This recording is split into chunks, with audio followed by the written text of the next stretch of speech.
കാറ്റത്തെ കിളിക്കൂടിലെ ഒരു അപ്കം എപ്പിസോഡിലേക്ക് എല്ലാവർക്കും സ്വാഗതം. നീതുവിൻ്റെ അച്ഛനും അമ്മയും കിളിക്കൂട്ടിലേക്ക് വരുന്നു.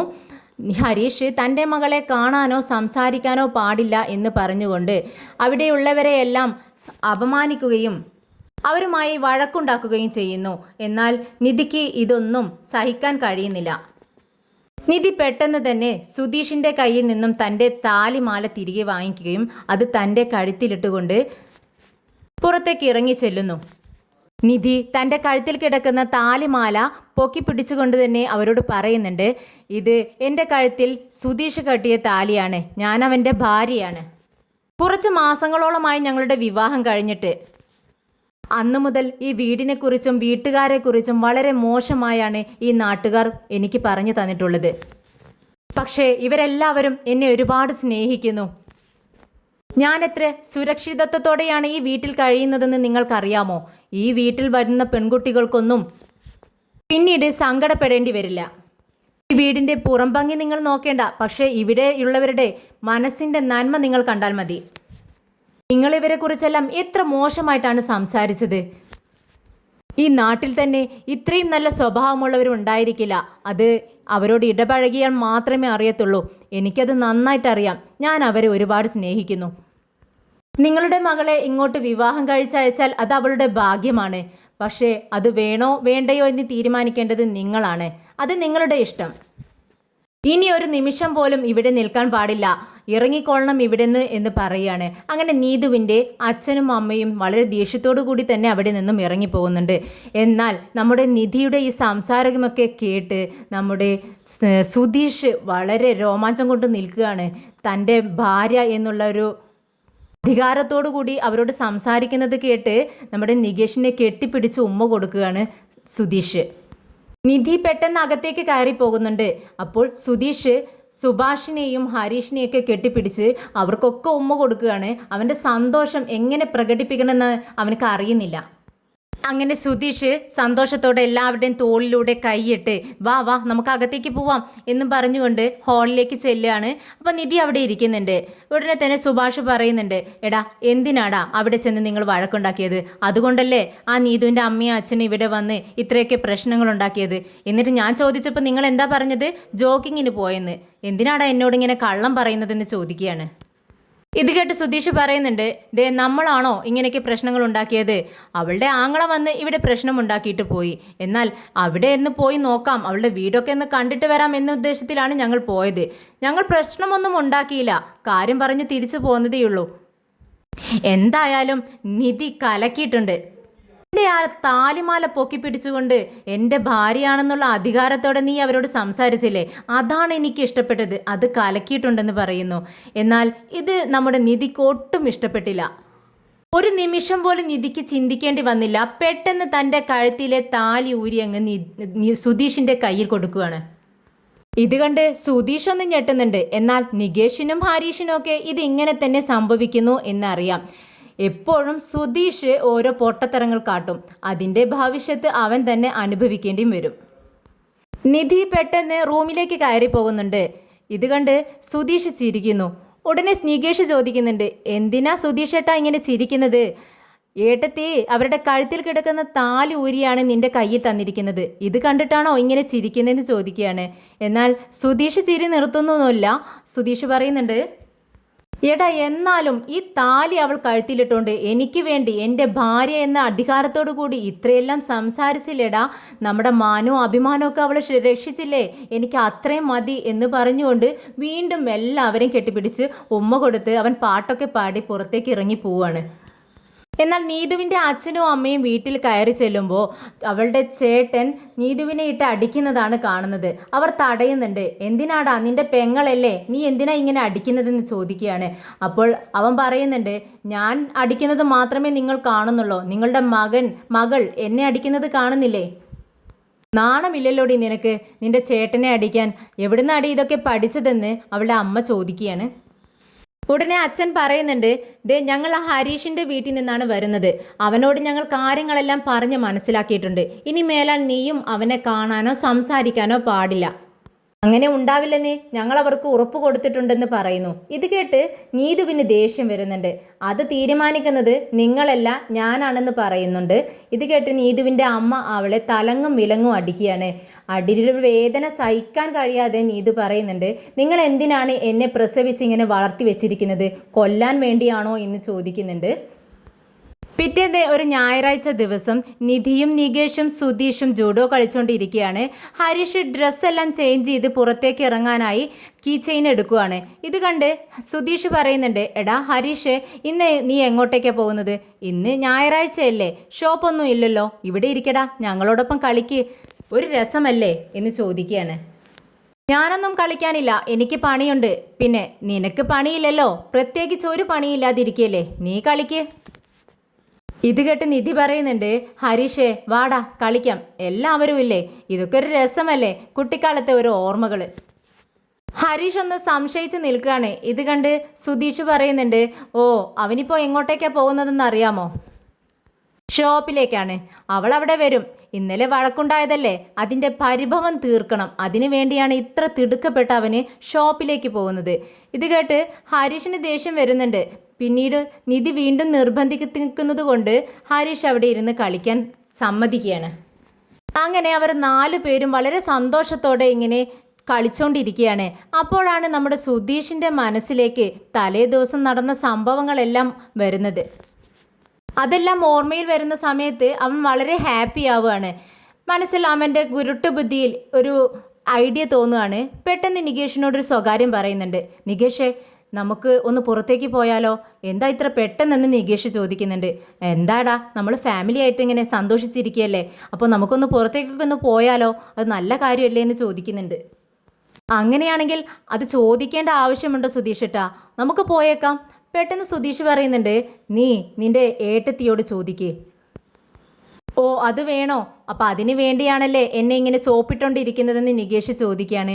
അതല്ലടാ, പോകുമ്പോൾ എല്ലാവരും വരണ്ടേ, നിന്റെ ഏട്ടത്തി ഉണ്ടാവുന്നത് നിനക്ക് സന്തോഷമുള്ള കാര്യമല്ലേ എന്ന് ചോദിക്കുമ്പോൾ അതൊക്കെ ശരി തന്നെ, പക്ഷേ അതെങ്ങനെ ചോദിക്കുമെന്ന് ഇങ്ങനെ ആലോചിച്ചിരിക്കുകയാണ് നികേഷ്. എന്നാൽ ഇവരിങ്ങനെ രണ്ടുപേരും സ്വകാര്യം പറയുന്നത് നിധി ശ്രദ്ധിക്കുന്നുണ്ട്. കുറേ നേരമായല്ലോ നിങ്ങൾ രണ്ടുപേരും ഇങ്ങനെ സംസാരിച്ചുകൊണ്ടിരിക്കുന്നു, എന്താ കാര്യം, എന്തെങ്കിലും പറയാനുണ്ടെങ്കിൽ പറ എന്ന് നിധി പറയുന്നുണ്ട്. അല്ല ഏട്ടത്തി, ഈ സുധീഷേട്ടൻ ചോദിക്കുകയായിരുന്നു, അല്ല നമുക്ക് എല്ലാവർക്കും കൂടെ ബീച്ചിലേക്ക് ഒന്ന് പോയാലോ എന്ന്. ഇത് കേട്ട് സുധീഷിന് ആകെ ടെൻഷൻ ആവുന്നുണ്ട്. ഞാൻ ചോദിച്ചാൽ അവൾ സമ്മതിക്കത്തില്ല, അതുകൊണ്ടാണ് ഇവനോട് ചോദിക്കാൻ പറഞ്ഞത്. ഇനിയിപ്പോൾ നിധി എന്തായാലും വരില്ല എന്നിങ്ങനെ മനസ്സിൽ ഉറപ്പിച്ചിരിക്കുകയാണ് സുധീഷ്. എന്നാൽ അപ്രതീക്ഷിതമായി നിധി പറയുന്നുണ്ട്, അതിനെന്താ, നമുക്ക് എല്ലാവർക്കും ഒരുമിച്ചാണോ പോകുന്നത്? ഒരുമിച്ചാണെങ്കിൽ നമുക്ക് പോവാം എന്ന് പറയുന്നു. ഇത് കേട്ട് സുധീഷ് പറയുന്നുണ്ട്, സുധീഷിന് വിശ്വസിക്കാൻ കഴിയുന്നില്ല. നിധി, നീ ശരിക്കും പോവാൻ സമ്മതിച്ചോ എന്ന് ചോദിക്കുകയാണ്. അതെ, ഞാൻ തന്നെയാണ് പറയുന്നത്, ഞാനും പുറത്തെവിടെയെങ്കിലും പോയാൽ നന്നായിരുന്നു എന്ന് ചിന്തിച്ചുകൊണ്ടിരിക്കുകയായിരുന്നു, നമുക്ക് പോവാം എന്ന് നിധി പറയുന്നു. പെട്ടെന്നാണ് സുഭാഷേട്ടൻ അങ്ങോട്ടേക്ക് ചായമായിട്ട് വരുന്നത്. സുഭാഷേട്ടാ, നമുക്ക് പുറത്തേക്ക് ഒന്ന് പോയാലോ, ബീച്ചിലോട്ടെന്ന് നിധി ചോദിക്കുകയാണ്. അതിനെന്താ മോളെ, നമുക്ക് പോവാം. എന്താ ഹരീഷ്, നീയും വരുന്നില്ലേ എന്ന് ചോദിക്കുന്നുണ്ട്. പക്ഷേ ഹരീഷ് പറയുന്നുണ്ട്, ഇല്ല സുഭാഷേട്ടാ, നിങ്ങൾ പോയിട്ട് വാ, എനിക്ക് കുറച്ച് ജോലിയുണ്ട്. ഇത് കേട്ട് സുധീഷിനെ ഒട്ടും ഇഷ്ടപ്പെടുന്നില്ല. നിനക്ക് ഈ ഞായറാഴ്ച എന്ത് ജോലിയാണ് ഇവിടെ ഉള്ളത്?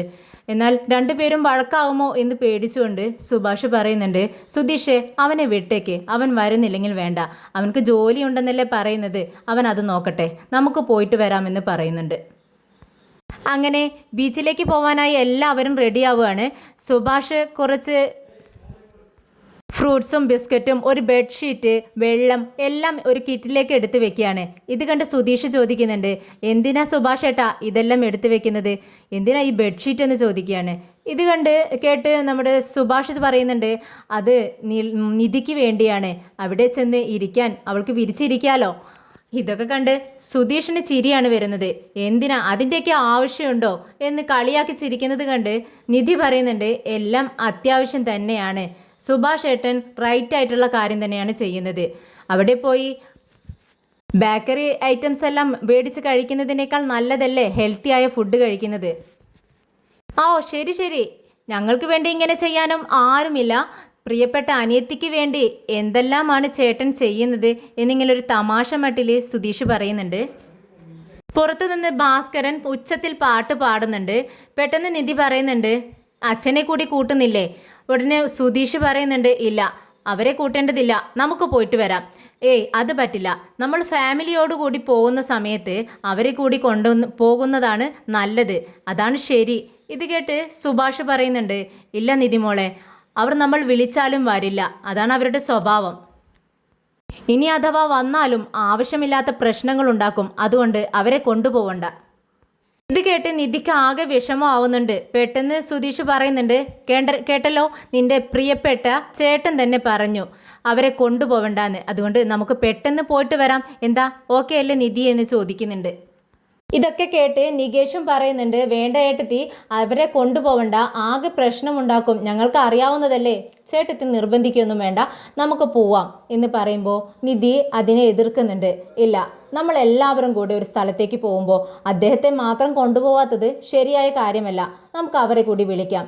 നിങ്ങൾ വരണ്ട, ഞാൻ അദ്ദേഹത്തോട് സംസാരിക്കട്ടെ, പോവാനായിട്ട് വിളിക്കുന്ന നേരത്ത് നമ്മോടൊപ്പം വരുവാണെങ്കിൽ വരട്ടെ, അല്ലെങ്കിൽ വേണ്ട. നിധി ഭാസ്കരന്റെ അടുത്ത് വന്ന് ഒന്ന് ചുമയ്ക്കുന്നുണ്ട്. ഇത് കേട്ട് അദ്ദേഹം പറയുന്നുണ്ട്, എന്താ മോളെ നിന്റെ തൊണ്ടയ്ക്ക് ഒരു കിച്ച് കിച്ച്, എന്ത് പറ്റി എന്ന് ചോദിക്കുകയാണ്. ഇത് കേട്ട് നിധി പറയുന്നുണ്ട്, അല്ല ഞങ്ങൾ അകത്ത് സംസാരിക്കുന്നത് വല്ലതും കേട്ടോ? ഏയ് ഞാനൊന്നും കേട്ടില്ല, എന്താ കാര്യം എന്ന് ചോദിക്കുകയാണ്. ഇന്ന് ഞായറാഴ്ചയല്ലേ, ഞങ്ങൾ പുറത്തോട്ടൊന്ന് പോകാനായി തീരുമാനിച്ചു, ബീച്ചിലേക്കൊന്ന് കറങ്ങിയിട്ട് വരാമെന്ന് വിചാരിച്ചു. നിങ്ങൾ വരുന്നുണ്ടോ എന്ന് നിധി ചോദിക്കുമ്പോൾ, എന്നോടാണോ നീ ചോദിക്കുന്നത് എന്ന് ഭാസ്കരൻ വീണ്ടും ചോദിക്കുകയാണ്. ഭാസ്കരനൊന്ന് ഞെട്ടുന്നുണ്ട്. അതെ, ഞാൻ നിങ്ങളോട് തന്നെയാണ് ചോദിച്ചത്, നിങ്ങൾ വരുന്നുണ്ടോ? ഇത് കേട്ട് ഭാസ്കരൻ വീണ്ടും ചോദിക്കുന്നുണ്ട്, മോളി ചോദിക്കുന്ന കാര്യം അവിടെ അകത്തിരിക്കുന്ന അവന്മാർക്ക് അറിയാമോ? അവർക്കെല്ലാവർക്കും അറിയാം, നിങ്ങൾ വരുന്നുണ്ടോ? ഇത് കേട്ട് ഭാസ്കരൻ വളരെ സന്തോഷത്തോടെ പറയുന്നുണ്ട്, മോളെ നീ വിളിച്ചാൽ ഞാൻ വരാതിരിക്കുകയോ? ഞാനിതാ വരുന്നു, ഒരു 2 മിനിറ്റ്, ഞാനൊന്ന് ഡ്രസ്സ് ചേഞ്ച് ചെയ്ത് പെട്ടെന്ന് വരാം എന്ന് പറഞ്ഞുകൊണ്ട് ഭാസ്കരേട്ടൻ അകത്തേക്ക് കയറി പോകുന്നുണ്ട്. അച്ഛൻ്റെ ആ സന്തോഷം കണ്ട് നിധിക്ക് വളരെ സന്തോഷമാവുകയാണ്. അവൾ ചിരിയോട് കൂടി അകത്തേക്ക് കയറി ചെല്ലുന്നുണ്ട്. എന്നാൽ ഭാസ്കരൻ ഒരു മൂളിപ്പാട്ടും പാടി റൂമിലേക്ക് കയറി പോകുന്നത് കണ്ട് സുഭാഷിന് ഒട്ടും വിശ്വാസം വരുന്നില്ല. നിധിയുടെ മുഖത്തേക്ക് നോക്കുകയാണ്. കണ്ടോ സുഭാഷ് ഏട്ടാ, വിളിക്കേണ്ട താമസം, എത്ര പെട്ടെന്നാണ് റെഡിയാകാൻ പോകുന്നത് കണ്ടില്ലേ? അവർക്കും വേണ്ട ഒരു സന്തോഷമൊക്കെ. ഏതു നേരം വീട്ടിനകത്തിങ്ങനെ ഇരിക്കല്ലേ, വരട്ടെ സുഭാഷ് ഏട്ടാ എന്ന് പറയുകയാണ്. ഹരീഷ് വർക്ക്ഷോപ്പിൽ ഒരു ബൈക്ക് ശരിയാക്കിക്കൊണ്ടിരിക്കുകയാണ്. അന്നേരം നീതു വളരെ ദേഷ്യത്തോടെ അങ്ങോട്ടേക്ക് കയറി വരുന്നുണ്ട്. ഇത് ഹരീഷ് കാണുന്നുണ്ട്, പക്ഷെ കാണാത്ത മട്ടിലിരിക്കുകയാണ്. നീതു ആണെങ്കിൽ ഒരു ചെയറിട്ട് അവിടെ ഇരിക്കുന്നുണ്ട്. കുറച്ചു നേരം ഹരീഷ് തന്നെ ശ്രദ്ധിക്കുന്നുണ്ടോ എന്ന് നോക്കുന്നുണ്ട്. പക്ഷേ ഹരീഷ് ശ്രദ്ധിക്കുന്നില്ലെന്ന് മനസ്സിലായതും നീതു അവിടെ കിടന്നിരുന്ന ഒരു ബോട്ടിലെടുത്ത് ഹരീഷിൻ്റെ ദേഹത്തേക്ക് എറിയുന്നുണ്ട്. എന്നിട്ടും ഹരീഷ് തിരിഞ്ഞു നോക്കുന്നില്ല. ഇത് കണ്ട് വളരെ ദേഷ്യത്തോടെ തന്നെ നീതു പറയുന്നുണ്ട്, ദേ നീ എന്താടാ നോക്കാത്തത്? ഞാനിവിടെ ഒരുത്തി ഇരിക്കുന്നുണ്ടെന്ന് നിനക്ക് കണ്ണ് കാണുന്നില്ലേ? നീ എന്തിനാ ഇങ്ങനെ ഉച്ചത്തിൽ സംസാരിക്കുന്നത്? നീ വന്നത് ഞാൻ കണ്ടു. പിന്നെ നിന്നെ ആരതി എടുത്ത് അകത്തേക്ക് കയറ്റണോ എന്ന് ചോദിക്കുന്നു. ഇത് കേട്ട് നീതു കൈ കൂപ്പിക്കൊണ്ട് പറയുന്നുണ്ട്, അയ്യോ വേണ്ടായേ, നീ എൻ്റെ മുഖത്തേക്ക് പോലും നോക്കുന്നില്ല, എന്നിട്ടാണോ ആരതി എടുക്കുന്നത്? നീ എന്നോട് വഴക്കുണ്ടാക്കാനാണ് വന്നതെങ്കിൽ പെട്ടെന്ന് തന്നെ എഴുന്നേറ്റ് പോയിക്കോ, ഞാൻ അല്ലെങ്കിൽ ദേഷ്യത്തിലാണ് ഇരിക്കുന്നത്. എന്നാൽ ഇത് കേട്ട് നീതു പറയുന്നുണ്ട്, അതിനേക്കാൾ ദേഷ്യം എനിക്ക് വരുന്നുണ്ട്. നിനക്കറിയോ ഇന്നലെ എല്ലാവരും കൂടെ എന്നെ എത്രത്തോളം അടിച്ചു എന്ന്? ഇത് കേട്ടതും ഹരീഷിന് ഒട്ടും സഹിക്കുന്നില്ല. പെട്ടെന്ന് നീതുവിൻ്റെ മുഖത്തേക്ക് നോക്കുന്നുണ്ട്. എന്തിനാ അടിച്ച് എന്ന് ചോദിക്കുകയാണ്. നിന്നെ സ്നേഹിക്കാൻ പാടില്ല എന്ന് പറഞ്ഞുകൊണ്ടാണ് എന്നെ അത്ര അടിച്ചത്, അതിന് ഞാൻ എന്ത് വേണമെന്ന് ഹരീഷ് ചോദിക്കുന്നുണ്ട്. എനിക്ക് അടി കിട്ടിയെന്ന് പറഞ്ഞിട്ടും നീ ഇങ്ങനെയാണോ സംസാരിക്കുന്നതെന്ന് ചോദിക്കുന്നുണ്ട്. പിന്നെ ഞാൻ എന്ത് വേണം? നിന്റെ വീട്ടിൽ കയറി നിന്റെ അച്ഛനെയും അമ്മയെയും അടിക്കണോ എന്ന് ചോദിക്കുമ്പോൾ, നീ ഇങ്ങനെ തന്നെ പറയണം, നിനക്ക് വേണ്ടിയല്ലേ ഞാൻ ഇത്രയൊക്കെ സഹിക്കുന്നതെന്ന് നീതു ചോദിക്കുന്നുണ്ട്. ഇത് കേട്ട് ഹരീഷൻ പറയുന്നുണ്ട്, എനിക്ക് വേണ്ടിയാണോ നീ ഇതെല്ലാം സഹിക്കുന്നത്? നിന്റെ അമ്മയ്ക്കും അച്ഛനും വിവരമില്ലാതെ നിന്നെ അടിക്കുന്നതിന് ഞാൻ എന്ത് ചെയ്യും? നിന്റെ വീട്ടിൽ വന്നപ്പോഴല്ലേ നിന്റെ വീട്ടിലെ കാര്യങ്ങളെല്ലാം എനിക്ക് മനസ്സിലായത്. എത്ര ചെറിയ വീടാണത്, അതും വാടക വീടല്ലേ. അതിൽ നിങ്ങൾ എത്ര പേരാണ് താമസിക്കുന്നത്? നിന്റെ വീട്ടിലുള്ളവരെക്കാളും നല്ലത് എൻ്റെ വീട്ടിലുള്ളവർ തന്നെയാണ്.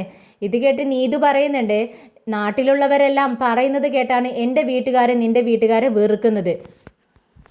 അങ്ങനെ പതിവ് പോലെ തന്നെ ഹരീഷും നീതുവും നല്ല വഴക്കുണ്ടാവുകയാണ്.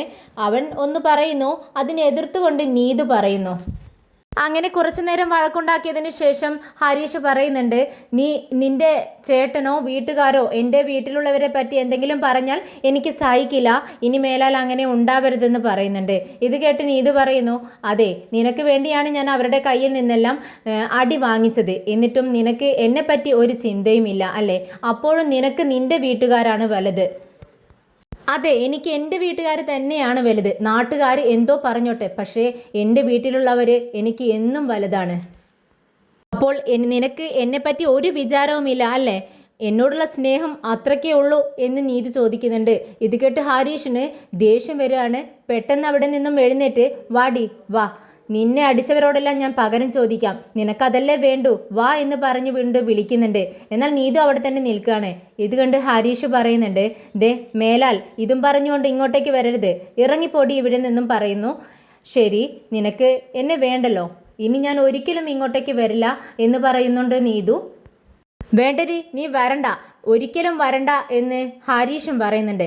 ശരി, ഞാൻ എങ്ങനെയാണെങ്കിൽ ബ്രേക്കപ്പ് ചെയ്യും എന്നും പറഞ്ഞുകൊണ്ട് ദേഷ്യത്തോടെ തന്നെയാണ് നീതു അവിടെ നിന്നും ഇറങ്ങിപ്പോകുന്നത്. ഇതേ സമയം നിധിയും സുധീഷും സുഭാഷേട്ടനൊക്കെ ബീച്ചിലൂടെ നടന്നുകൊണ്ടിരിക്കുകയാണ്. അതിലെ നിലക്കടല കൊണ്ടുപോകുന്നത് കണ്ട് നികേഷ് പറയുന്നുണ്ട്, സുഭാഷേട്ടാ നിലക്കടല കൊണ്ടുപോകുന്നു, എനിക്ക് മേടിച്ചതാ എന്ന് പറയാണ്. ഇത് കേട്ട് സുഭാഷ് പറയുന്നുണ്ട്, വേണ്ട നികേഷ്, നമുക്ക് കഴിക്കാനും കുടിക്കാനും ഉള്ളതെല്ലാം ഞാനിതാ ഈ കിറ്റിൽ വെച്ചിട്ടുണ്ട്, പിന്നെ എന്തിനാ ഇതെല്ലാം വാങ്ങിക്കഴിക്കുന്നതെന്ന് പറയുന്നുണ്ട്. ഇത് കേട്ട് നിധി പറയുന്നുണ്ട്, സുഭാഷേട്ടാ അവന് ചോദിക്കുന്നതല്ലേ, മേടിച്ചു കൊടുക്ക്, ഇവിടെ നമ്മൾ കൊണ്ടുവരുന്നത് വേറെ, ഇവിടെ നിന്നും വാങ്ങിക്കച്ച് കഴിക്കുമ്പോൾ അത് വേറൊരു രസമല്ലേ എന്ന് പറയുന്നത് കേട്ട് സുഭാഷ് എല്ലാവർക്കും നിലക്കടല മേടിച്ചു കൊടുക്കുകയാണ്. അങ്ങനെ അവർ സംസാരിച്ച് കുറച്ചു ദൂരം നടന്നതിന് ശേഷം മണലിൽ ഒരു ബെഡ്ഷീറ്റ് വിരിച്ച് ഇരിക്കുകയാണ്. കുറച്ചു നേരം അങ്ങനെ ഇരുന്നതിന് ശേഷം നിധി സുഭാഷേട്ടനോട് ചോദിക്കുന്നുണ്ട്, സുഭാഷേട്ടാ ഞാനൊന്ന് വെള്ളത്തിലേക്ക് ഇറങ്ങി ചെല്ലട്ടെ, ഒന്ന് കാലൊക്കെ നനച്ചിട്ട് വരാം. ഇത് കേട്ട് സുഭാഷ് ചോദിക്കുന്നുണ്ട്, മോളെ നിനക്ക് നീന്തൽ അറിയാമോ? എനിക്ക് നീന്തലൊന്നും അറിയത്തില്ല, പക്ഷേ ഞാനിങ്ങനെ ബീച്ചിൽ വന്നിട്ടുണ്ട് എന്നല്ലാതെ കാല് നനയ്ക്കുകയെ അതിൻ്റെ തിരയുടെ അടുത്തേക്ക് ചെല്ലി ഒന്നും ചെയ്തിട്ടില്ല. പ്ലീസ് സുഭാഷേട്ടാ ഞാൻ ഒന്ന് പോയിട്ട് വരാമെന്ന് പറയുകയാണ്. ഇത് കേട്ട് സുഭാഷ് പറയുന്നുണ്ട്, മോളെ നീ കുറച്ച് ആഴത്തിലേക്കൊന്നും പോവരുത്, ദൈവയുടെ അടുത്ത് നിന്ന് ഒന്ന് കാലൊക്കെ നനച്ച് ഇങ്ങോട്ടേക്ക് വരണം. ശരി എന്ന് പറഞ്ഞുകൊണ്ട് നിധി അങ്ങോട്ടേക്ക് നടക്കുകയാണ്. എന്നാൽ നിധിയെ തനിച്ച് വിടാൻ സുഭാഷേട്ടന് സമാധാനമില്ലാത്തത് കൊണ്ട് നികേഷിനെയും സുധീഷിനെയും കൂടെ വിടുന്നുണ്ട്. 3 പേരും നല്ല കളിയാണ്. ഇടയ്ക്ക് തിരിഞ്ഞു നോക്കുന്ന സമയത്ത് സുഭാഷേട്ടൻ തൻ്റെ ഫോണിൽ അവരുടെ വീഡിയോ എടുക്കുന്നതാണ് കാണുന്നത്. ഇത് കണ്ട് നിധി പറയുന്നുണ്ട്, നോക്ക് നികേഷ്, ചേട്ടൻ അവിടെ ഇരിക്കുകയാണ്, തനിയെ ഇരിക്കുന്നു, നമുക്ക് ചേട്ടനെ കൂടി ഇങ്ങോട്ടേക്ക് കൊണ്ടുവന്നാലോ എന്ന് ചോദിക്കുന്നുണ്ട്. ഇത് കേട്ട് സുധീഷ് പറയുന്നുണ്ട്, അത് ശരിയാ നിധി നീ പറയുന്നത്, നമ്മളെല്ലാവരും നനഞ്ഞു, എന്തിനാ സുഭാഷേട്ടൻ മാത്രം നനയാതിരിക്കുന്നത്? അങ്ങനെ അവർ 3 പേരും സുഭാഷേട്ടൻ്റെ അടുത്തേക്ക് വരികയാണ്.